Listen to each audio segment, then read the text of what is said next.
Please, Senator Roberts, you have the call. Thank you, Chair, and thank you for appearing today. We're pleased that the government has at last listened to and cancelled the submarine contract. What was the cost to Australia as a result of cancellation of the French submarine contract?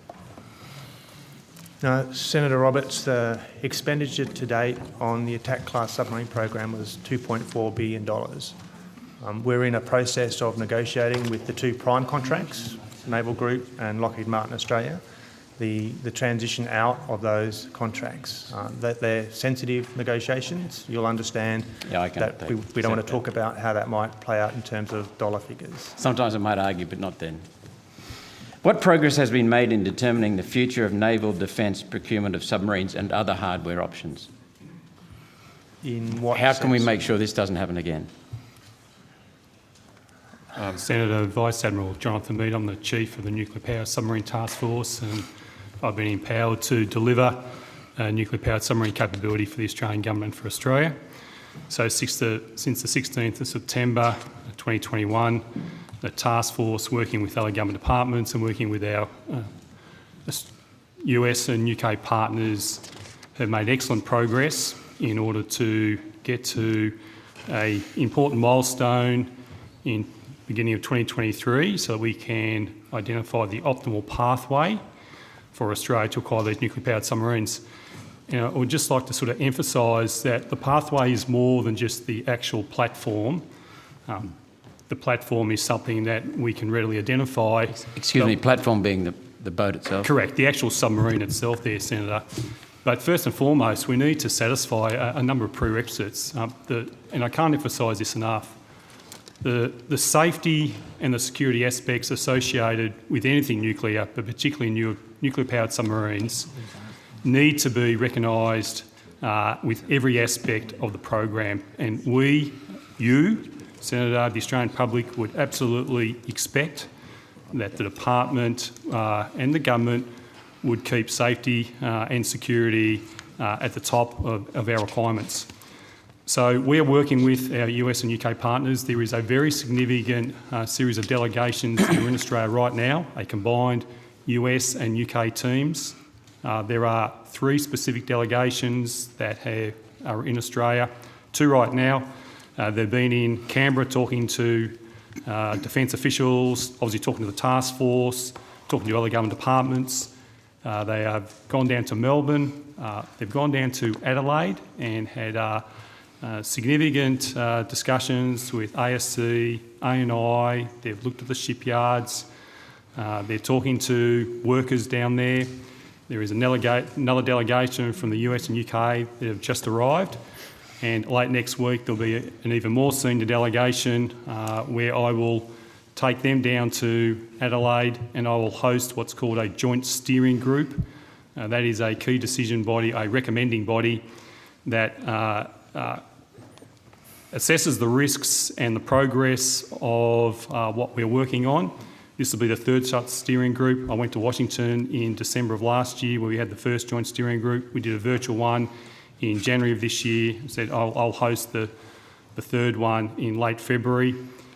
We are making very good progress. There are a number of key areas that we are working on right now. I'll put the platform aside, but these absolutely support the platform itself. We are working on strategy and legal aspects. And we're working on education, training, opportunities, the workforce. So you'll know we've identified a scholarship program, 300 scholarships over the next 5 years. We're sending people, as I speak, Australian Navy officers to University of New South Wales to do nuclear engineering degrees, nuclear science degrees. We're sending people overseas to do degrees at MIT. We've got a scholarship program within the Department of Defence. We've got a scholarship program with STEM for cadets. What aren't you doing? So I welcome your comments about safety. As far as I know, though, nuclear-powered submarines have been around for decades. So, and coming from the Americans and the British. That's correct. So US and UK have been operating nuclear-powered submarines for about 60 years. Yep. We intend to leverage off their impeccable safety record. But I do want to emphasise that safety and security, when you're dealing with nuclear power, nuclear-powered submarines, must be afforded absolute priority, Senator.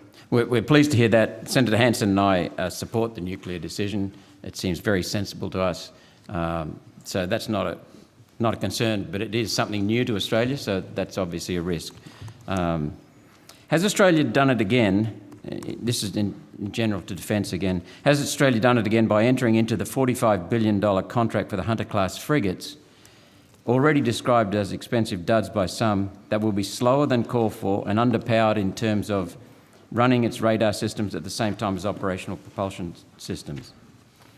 Senator Roberts, I'll invite Mr Dalton, seeing as he's still at the table, to respond, at least at a high level, to that commentary, noting that quite a bit of detail has been covered already this morning on that project. Senator, I think we've spent the last hour and a half discussing in quite some detail some of those issues that we're managing around the Hunter-class frigate.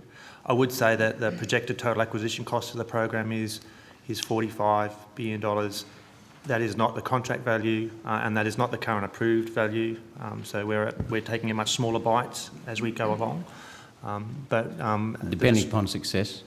Yeah, that's part of it. But I think the discussion that we've had today demonstrates that we're on a design process that is structured to manage risks, and the Chief of Navy has already testified this morning that he is confident that the Hunter-class frigate will fulfil the needs that the Navy has for a modern, state-of-the-art frigate optimised for anti-submarine warfare. Okay, so I'll keep my question short in respect for everyone here.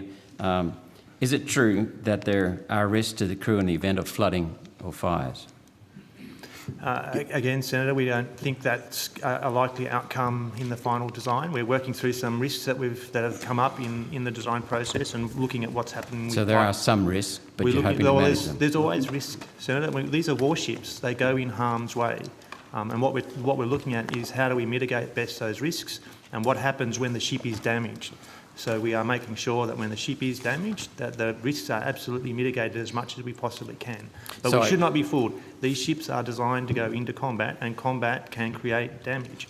I accept that, but if there are inherent flaws before they even reach combat that make them even more vulnerable, that's my concern. And Senator, what we've canvassed this morning at some length is in terms of those media reports, being informed off of some documentation which was work done by Defence, seeking to identify extensively the potential risks faced in relation to the Type 26 and the Hunter class that will be built across the Type 26.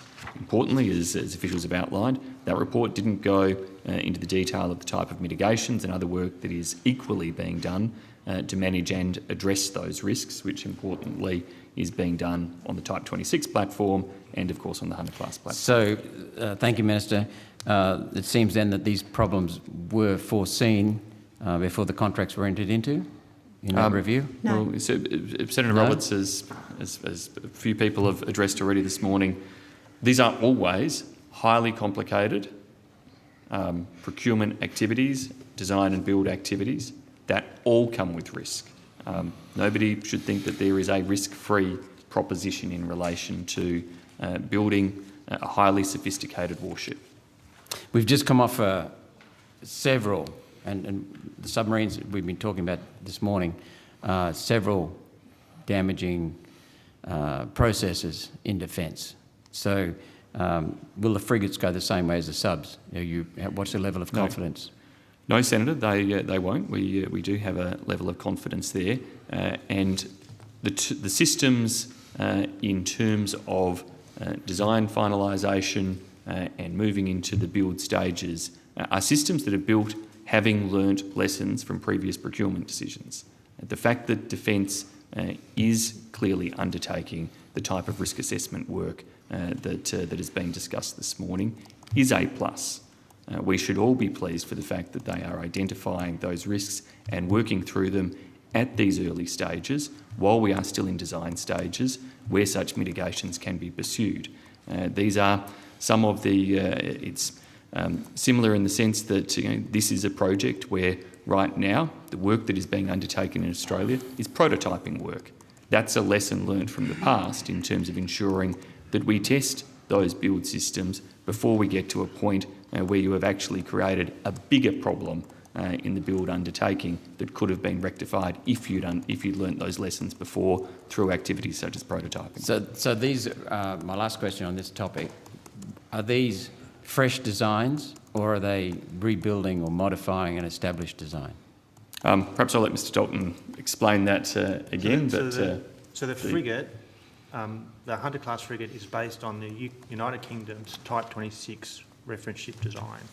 That is different from what we were doing in the attack-class submarine program, where the attack-class submarine was a new design submarine. It evolves from previous ones, but it was a new design for Australia.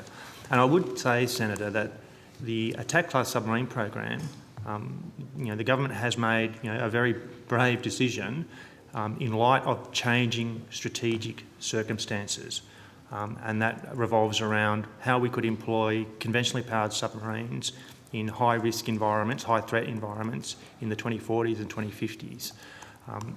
The decision to move away from the attack-class submarine program was not based on the performance of the attack-class submarine project. It's based on the changing strategic circumstances that Australia finds itself in. So I don't think you can compare those, to say that the programs are broken because we've moved on from the attack-class submarine program. The changing strategic circumstances we find ourselves in and the changing availability of capability to Australia. Exactly. Yeah, last question. I'll come back. Do you want me to do it now? You have the changing security requirements getting worse, but a delivery date tells me about another 5 minutes, so we might just sit over time for a short while. Last question on submarines. Has a live torpedo ever been fired from a Collins-class sub? Have all the torpedoes been unarmed dummies? We can show you pictures, Senator. Sorry? Yes.